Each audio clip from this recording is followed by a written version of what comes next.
अच्छा, भगवान के सहारे रहने से क्या हो जाएगा? आहा हा, क्या नहीं होगा। हनुमान जी से सीख लीजिए क्या क्या नहीं पाया।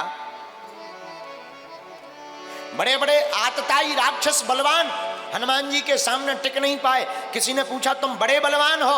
हनुमान जी कहते हम बलवान नहीं हैं। बोले आपका नाम तो रामदूत अतुलित बलधामा, आप अतुलित बलधाम हो, अतुलनीय बल है। हनुमान जी बोले हम तो हैं मकान, मकान के अंदर जो मकान मालिक है उनका बल है। बोले कौन है मकान के अंदर? बोले हमारा तन है मकान, हमारे अंदर मालिक है प्रभु हृदय में श्री राम, ये तो प्रभु श्री सीता राम का बल है।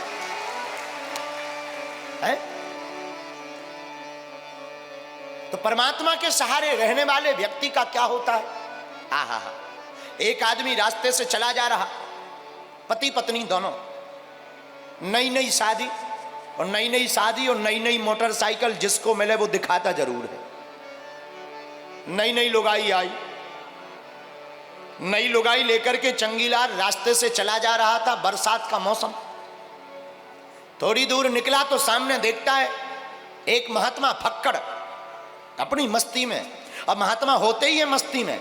अरे मुझे मेरी मस्ती कहाँ लेके आई, मुझे मेरी मस्ती कहाँ लेके आई, जहाँ मेरे अपने सिवा कुछ नहीं है, जहाँ मेरे अपने सिवा कुछ नहीं है, मुझे मेरी मस्ती कहाँ लेके आई, मुझे मेरी मस्ती कहाँ लेके आई। महात्मा तो होते ही मस्ती में।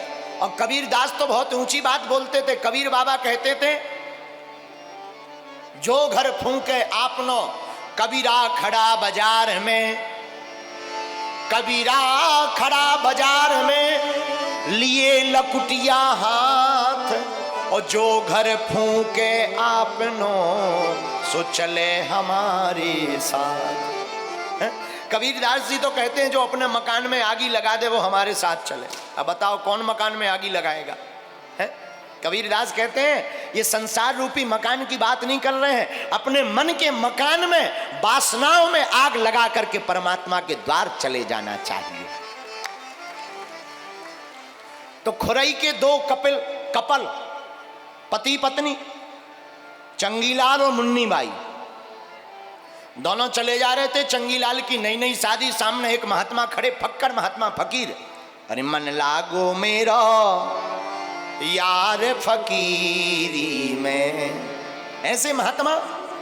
अरे मन लागो मेरा यार फकीरी में, अरे मन लागो मेरा यार फकीरी में, अरे मन लागो मेरो यार फकीरी। मस्ती में महात्मा खड़े एक दुकान के बाहर। दुकान थी जलेबी की। जलेबी की दुकान पर खड़े खड़े जलेबी को बनता हुआ देख रहे थे। सेठ ने सोचा भूखे होंगे, एक जलेबी उठाई, लो महात्मा जी खा लो। महात्मा जी ने जलेबी ली, पाई, भगवान को धन्यवाद दिया। प्रभु आज तो बड़ा आनंद, दूध जलेबी, जय हो आपकी, धन्यवाद। भगवान को धन्यवाद दिया। आगे चले, पति पत्नी दोनों चले जा रहे थे। महात्मा तो महात्मा होते हैं, अपनी मस्ती में बढ़िया नाचते हुए चले जा रहे थे। बरसात का मौसम, पानी भरा था, पैर जोर से पानी में लगा, पानी उचट करके जो पति पत्नी जा रहे थे उसकी पत्नी के ऊपर गिर गया। अब पानी गिरा तो पानी गिरने से दिक्कत नहीं हुई, दिक्कत इस बात से हुई कि जो मेकअप लगाया था वो बह गया। अब पत्नी का दिमाग खराब, पति से बोली देखो तुम्हारे रहते हुए क्या हाल कर दिया, हाल बेहाल कर दिया, गोरी से काली बना दिया। और मेकअप का कमाल होता ही ऐसा है। बोलो सीताराम। पति को बड़ा गुस्सा आया, पति ने एक जोर का चमाटा महात्मा के गाल पर मार दिया। पर धन्य है महात्माओं का देखना क्या होता है भगवान के सहारे रहने का हाल। भगवान की तरफ ऊपर मुख किया और हाथ जोड़कर भगवान से कहा वाह, पहले जलेबी फिर थप्पड़, धन्यवाद फिर भी धन्यवाद। उनको कुछ नहीं कहा, मुस्कुराकर महात्मा चले गए। पति पत्नी घर आए, ऊपर के कमरे में रहते थे। सीढ़ियों पर पति पत्नी दोनों जोर जोर से चढ़ने लगे। पति आपस में बात करते हुए कहने लगा, आज मौसम बहुत अच्छा है, आज तुम मंगोड़ी बनाओ, चाय बनाओ, बढ़िया आनंद आएगा। पत्नी बोली, चिंता मत करो, हम अभी मंगोड़ी तैयार करते हैं। और दोनों सीढ़ियां चढ़ने लगे। लेकिन पति जैसे ही अंतिम सीढ़ी पर पहुंचा, पैर फिसल गया और फिसलते ही गिर पड़ा। और जैसे ही गिरा, कपाड़ फूट गया और प्राण पखेरु उड़ गए। पत्नी रोने लगी, आंखों में आंसू भरकर जोर जोर से रोने लगी। गांव के लोग, बाहर के लोग, मोहल्ला के लोग, गांव के लोग आ गए। क्या बात है? अभी अभी तो ठीक थे, ऊपर जाते समय पैर फिसल गया, चोट लग गई, गिर गए, मर गए। लेकिन हम इसके पीछे एक कारण जानते हैं। क्या? अभी अभी इन्होंने एक महात्मा को मारा था। लगता उसने कोई जादू टोना कर दिया, उसने कोई श्राप दे दी। महात्मा को बुलाया, पकड़वाया। महात्मा गांव के बाहर पकड़ गए।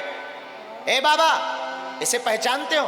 हाँ हाँ, अभी कुछ देर पहले इन्होंने थप्पड़ मारा था।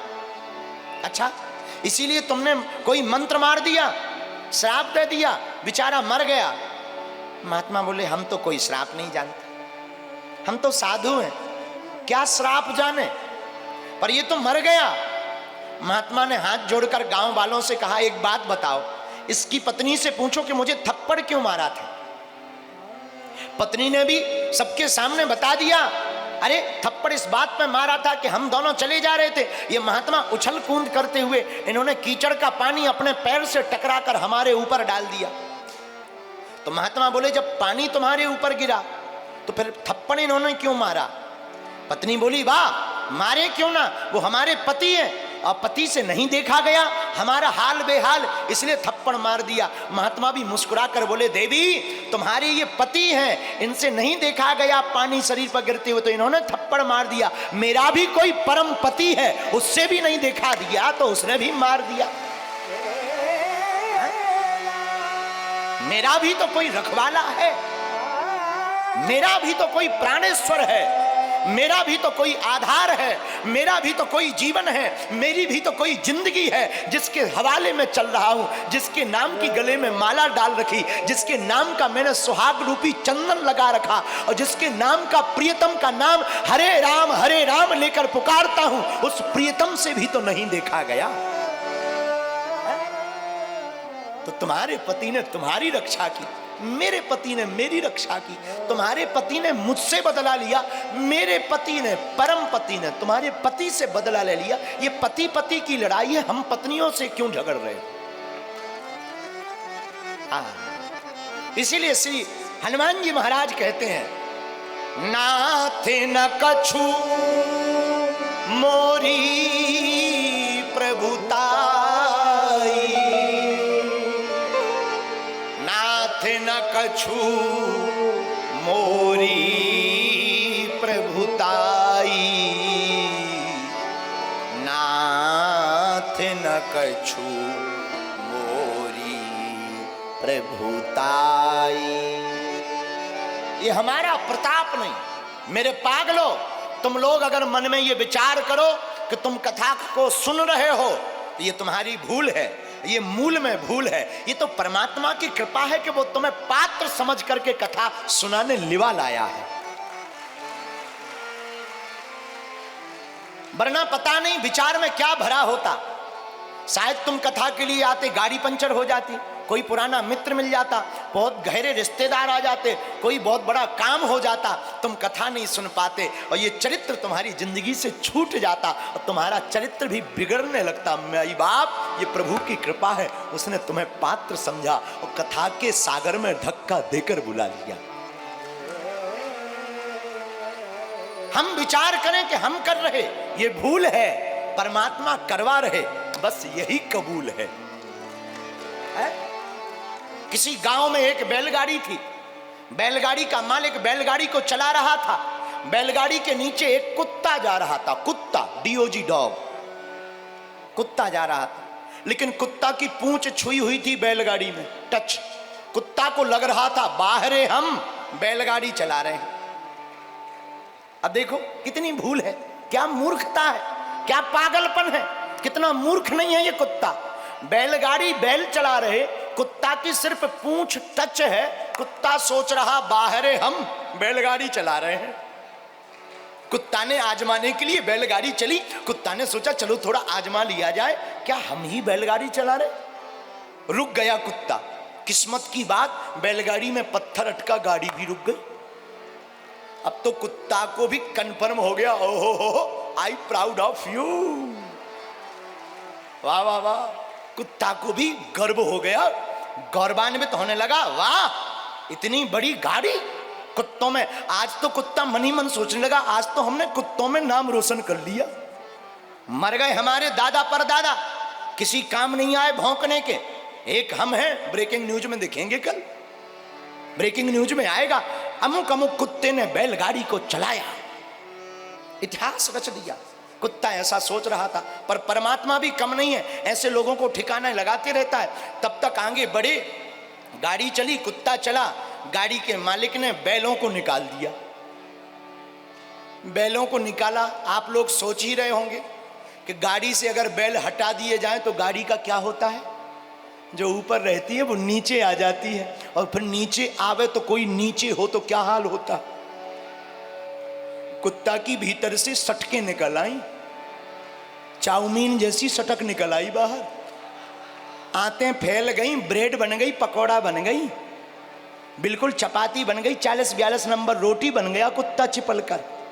कुत्ता को तब समझ में आया, अरे कुत्ते ये तो वहम था, भ्रम था, चलाने वाला तो कोई और था। वैसे ही हमारी तुम्हारी जिंदगी में है, जिंदगी में करने वाला कोई और परमात्मा होता है, लोग अपने आप पर भ्रम करने लगते हैं। हम लोग स्वयं भ्रम करने लगते कि हम ऐसा कर रहे हैं, करने वाला कोई और होता है। मारने वाला है भगवान, बचाने वाला है भगवान।